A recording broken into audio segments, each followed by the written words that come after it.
Yo, what's going on, YouTube? It's been about a couple of days since I posted a video for you guys, but I got a good conversation to talk about.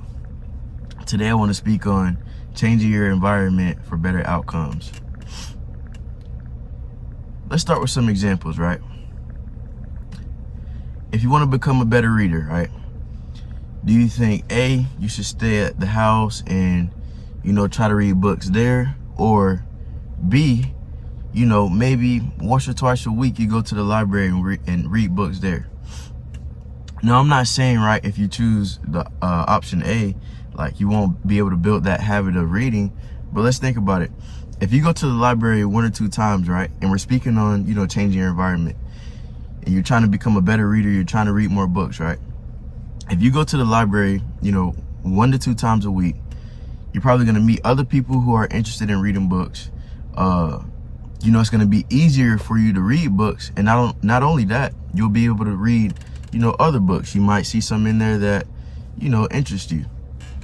And then you might meet people, and then y'all end up, creating a reading club, right? So what I'm getting at is you're not failing because you yourself is a failure, right? You're not a failure, right? But it may be your environment. If you want to work out, right? If you want to, go to the gym and make it kind of a lifestyle change, you don't need to be around people who don't like going to the gym. They have negative views on the gym. You need to get around people who have a more positive outlook on the gym, who are trying to better themselves, right? Because that just makes it easier for you, to develop that good habit of going to the gym and, changing the way you do things, changing the way you may eat, right? Changing your diet. Even something like if you want to make a lot of money, right?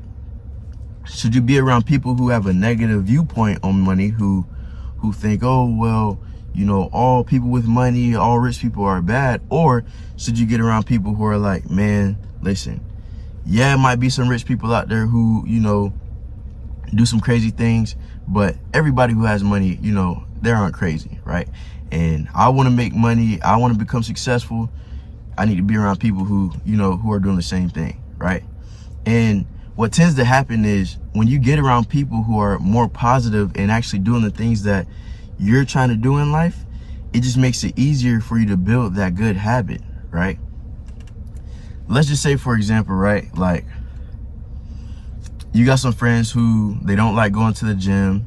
They have a negative view on it. They don't care about their diet. So, let's just say you're living with them, living in an apartment with them or whatnot. You're in